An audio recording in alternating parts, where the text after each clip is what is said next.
बात है, राजपुर गांव में एक ध्यानचंद नाम का पुजारी रहा करता था।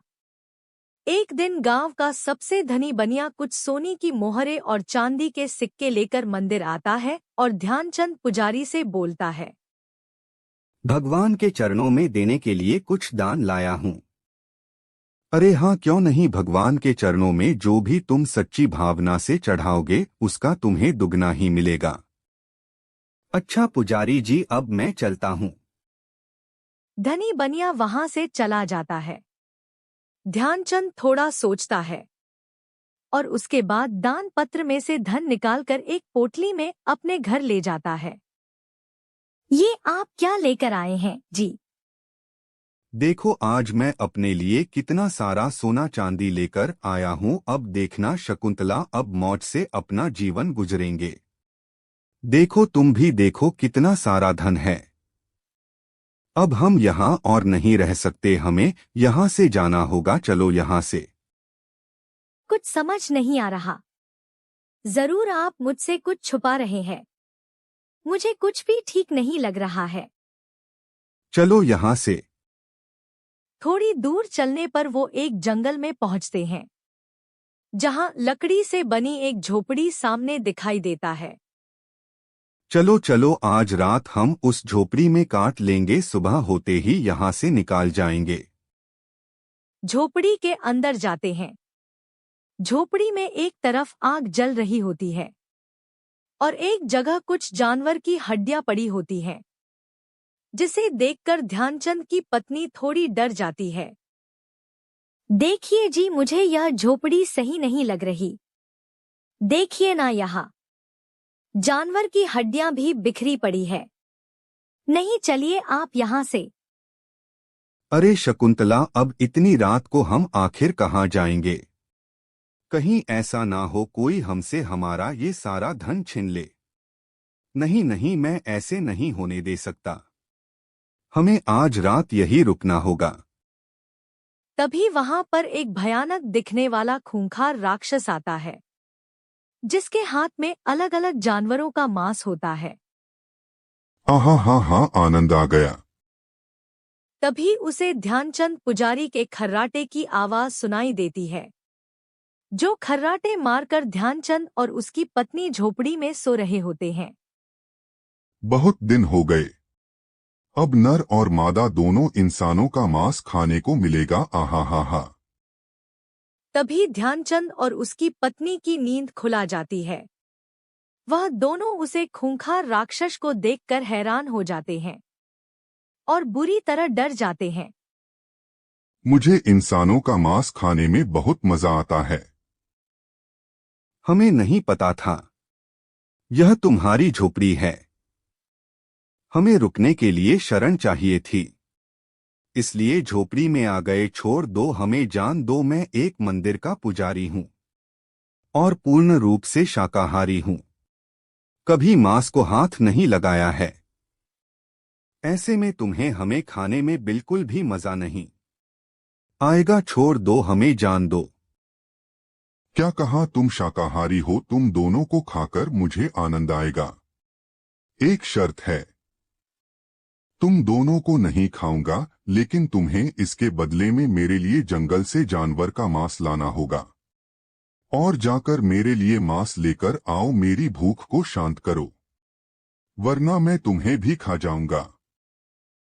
क्यों नहीं, मैं अभी जंगल जाता हूँ और आपके लिए मांस लेकर आता हूँ, पर मेरे साथ ऐसा मत करो।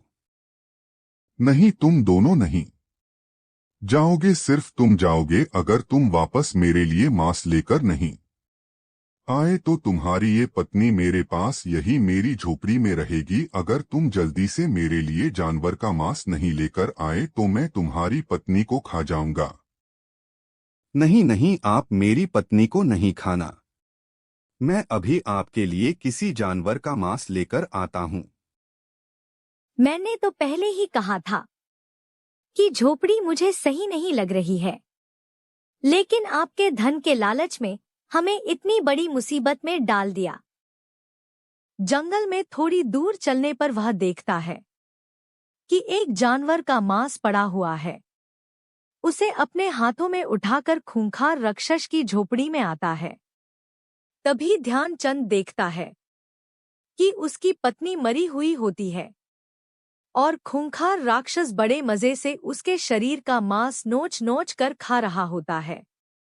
यह देखकर ध्यानचंद हैरान रह जाता है और जोर जोर से रोने लगता है। तुझे जरा भी सब्र नहीं हुआ, मेरी पत्नी को ही मार डाला। मैं तुम्हारे प्राण नहीं बचा पाया शकुंतला, माफ कर देना। ना मैं मंदिर से धन चुराता और ना हम यहाँ इस जंगल में आते। मेरे लालच ने मुझे यह क्या करवा दिया। आज के लिए इतना भोजन ठीक है, चलो अब थोड़ा विश्राम कर लेता हूँ। ध्यानचंद रोते हुए जंगल की ओर चल देता है और एक विशाल पेड़ के नीचे बैठ जाता है और रोने लगता है। मुझे बहुत पछतावा है शकुंतला, मुझे माफ कर दें। मेरी पत्नी को मार डाला, अब मैं क्या करूंगा। मेरी प्रिय पत्नी मुझे छोड़कर चली गई है, अब भला मैं जीवित रहकर क्या करूंगा। अब मैं भी मर जाना चाहता हूं। मैं खुद ही उस खूंखार राक्षस को अपने आप को समर्पित कर दूंगा, अब मैं जीना नहीं चाहता। उस खूंखार राक्षस तुम्हारी पत्नी को भी मार डाला है। इस खूंखार राक्षस का आतंक तो इस जंगल में बढ़ता ही जा रहा है, जिसकी वजह से अब इस जंगल के जानवर पूरी तरह से खत्म होने को हैं। वे खूंखार राक्षस है, लेकिन मैं इसमें तुम्हारी सहायता कर सकता हूं। तुम्हारी पत्नी फिर से जीवित हो जाएगी। ध्यानचंद थोड़ा खुश हो जाता है। क्या सच में तुम सच बोल रहे हो? क्या मेरी पत्नी फिर से जीवित हो सकती है? तुम कौन हो? आखिर मेरी पत्नी कैसे जीवित हो सकती है, बताओ मुझे। मैं जादुई पक्षी हूं। मेरे पास जादुई शक्ति है, इसलिए वो खूंखार राक्षस मुझे कुछ नहीं कर सकता। तुम्हारी पत्नी का जीवित होने का सिर्फ एक ही रास्ता है, जिस पर चलकर ही तुम अपनी पत्नी को जीवित कर पाओगे, लेकिन वो रास्ता बहुत कठिन होगा। मैं अपनी पत्नी को फिर से जीवित करने के लिए किसी भी कठिन रास्ते पर जाऊंगा। वही तुम्हारी पत्नी को फिर से जीवित करने की राह दिखाएगा। लेकिन शिवराज तपस्वी किसी भी इंसान को अपनी गुफा में इतनी आसानी से नहीं आने देता। तुम्हें उससे मिलने के लिए कई चुनौतियां का सामना करना पड़ेगा। चाहे फिर मुझे कितनी ही मुश्किलों का सामना क्यों ना करना पड़े। तभी जादुई पक्षी उसे उस शिवराज तपस्वी का रास्ता बता देता है। जब तुम उस गुफा के अंदर मुसीबत में आओगे, तब यह मेरा जादुई नाम तुम्हारी सहायता करेगा। थोड़ी दूर गुफा में चलते ही एक विचित्र सब दिखने वाला लंगूर जानवर, जिसकी आंखें एकदम सुर्ख लाल होते हैं, उसे पर झट पड़ता है। कौन हो तुम? मुझे छोड़ो, छोड़ दो। गुफा में आने की तुम्हारी हिम्मत कैसे हुई? मैं तुम्हें जिंदा नहीं छोड़ूंगा। क्या तुम्हें नहीं पता यहाँ कोई इंसान नहीं आ सकता है? मुझे यहाँ जादुई पक्षी भेजा है। शिवराज तपस्वी से मिलना ही होगा। मुझे आगे गुफा में जाने दो। ठीक है, मैं तुझे शिवराज तपस्वी से मिलने दूंगा, लेकिन इसके लिए तुम्हें एक चुनौती से गुजरना होगा। आगे जाने के दो रास्ते हैं। तुम्हें अपनी बुद्धि से सही रास्ता चुनना होगा, लेकिन याद रखना, अगर तुमने गलत रास्ता चुना तो तुम शिवराज तपस्वी से कभी नहीं मिल पाओगे। ठीक है, मुझे आपकी यह चुनौती मंजूर है। इसके बाद डरावना लंगूर अपनी आंखों की शक्ति से दो रास्ते बना देता है। एक रास्ते पर बहुत रोशनी होती है और दूसरे रास्ते पर बहुत अंधेरा, जिसमें सिर्फ आग की मसाले जल रही होती है। यह देखकर ध्यानचंद सोच में पड़ जाता है। अंधेरे के बाद ही जीवन में उजाला होता है, और मुझे अपने जीवन में उजाला करने के लिए अपनी पत्नी को जीवित करना है। मुझे शिवराज तपस्वी इसी अंधेरे रास्ते में मिलेंगे। तभी थोड़ी दूरी पर गुफा के अंदर पत्थर की चट्टान दिखाई देता है। आगे जाने का तो कोई रास्ता ही नहीं दिखाई दे रहा है। तभी उस पत्थर की चट्टान से आवाज सुनाई देती है। क्या तुम जानते नहीं यह गुफा शिवराज तपस्वी की है? यहाँ किसी भी इंसान का आना माना है। फिर तुम क्यों आए हो? मैं बहुत ही मुसीबत में हूँ। मुझे यहाँ जादुई पक्षी भेजा है। मुझे शिवराज महान तपस्वी से मिलना है।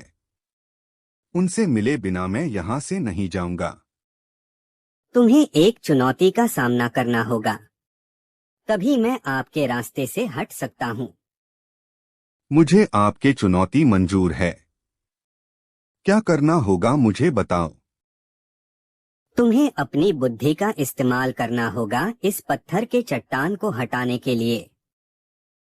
कुछ देर बाद वह देखता है कि पत्थर के चट्टान पर अचानक से एक निशान दिखाई देता है, जो बिल्कुल जादुई पक्षी की तरह होता है। फिर ध्यानचंद बुद्धि लगता है और जादुई पक्षी का नाम लेता है। जैसे ही जादुई पक्षी का नाम लेता है, उस गुफा का द्वार खुल जाता है।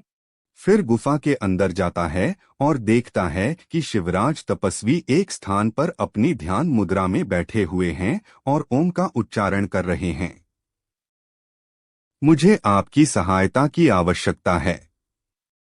आप ही मेरी सहायता कर सकते हैं। कौन हो तुम और क्यों आए हो?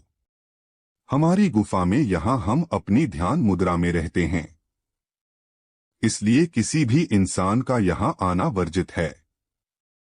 लेकिन तुम यहाँ इतनी चुनौतियां का सामना करके आए हो, तो हम तुम्हारी सहायता अवश्य करेंगे। बताओ हमें, हम तुम्हारी क्या सहायता कर सकते हैं?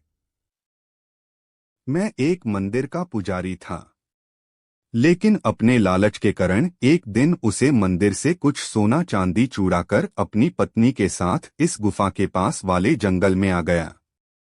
लेकिन वहां हमारा सामना खूंखार राक्षस से हुआ और उसने मेरी पत्नी को ही अपना शिकार बना लिया। शिवराज तपस्वी कुछ देर सोचते हैं। वो खूंखार राक्षस एक एक करके सभी जंगल के जानवरों को अपना शिकार बना रहा है। महाराज, मैं अपनी पत्नी को दोबारा से जीवित करना चाहता हूँ। मेरी पत्नी की जान मेरे ही लालच के कारण गई है, इसलिए मैं अपनी पत्नी को फिर से जीवित करना चाहता हूँ। अब आप ही मेरी सहायता कीजिए। तुमने अपने लालच के कारण अपनी पत्नी को गांव दिया है। मैं तुम्हारी सहायता नहीं करूंगा।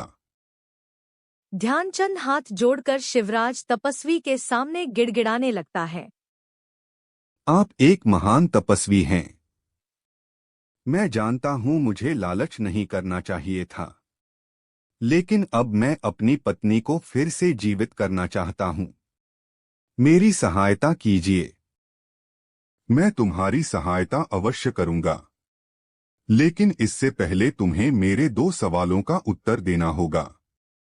तुम्हारे दूसरे उत्तर में ही तुम्हें वो वास्तु मिलेगी जिससे तुम अपनी पत्नी को दोबारा जीवित कर सकते हो, और खूंखार राक्षस का विनाश भी इससे होगा।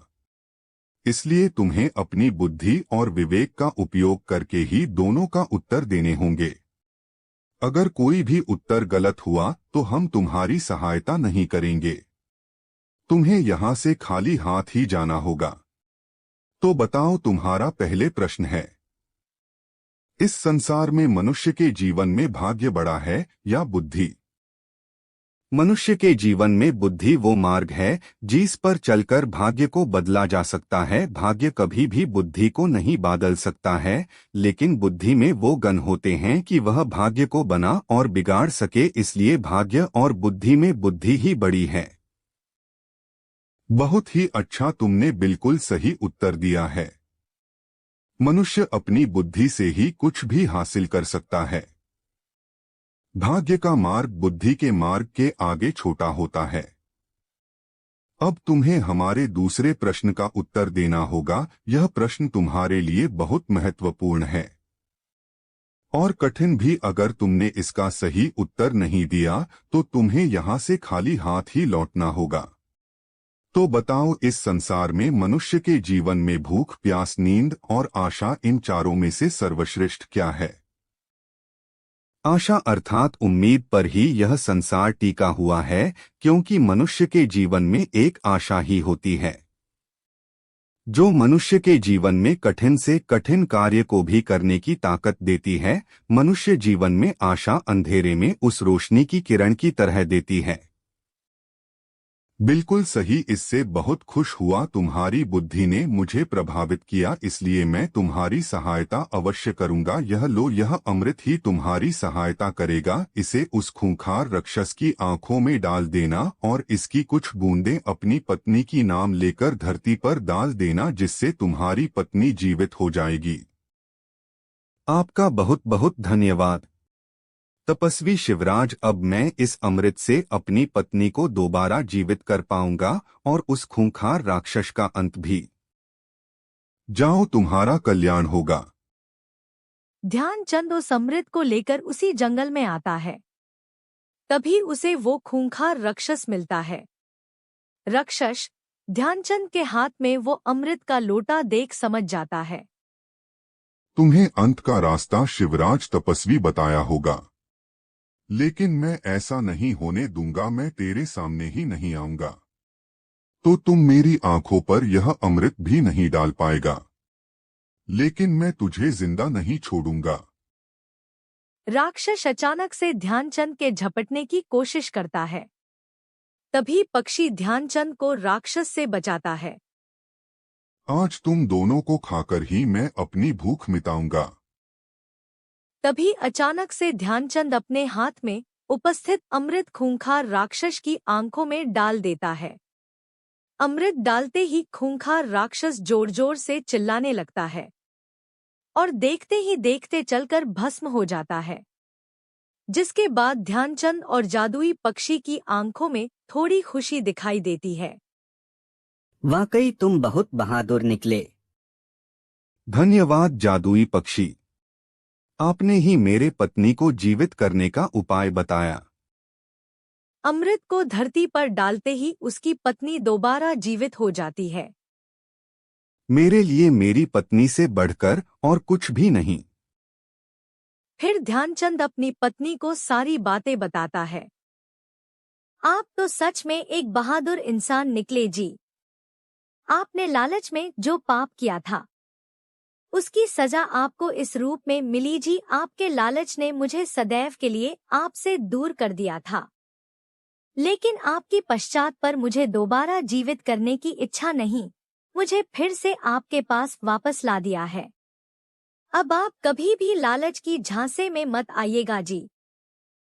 शकुंतला, मुझे समझ आ गया। मनुष्य को लालच सिर्फ विनाश की ओर ही ले जाता है। आज तुम्हारी वजह से इस जंगल को इस खूंखार राक्षस से मुक्ति मिली। धन्यवाद जादुई पक्षी, आपकी सहायता के बिना यह संभव नहीं था।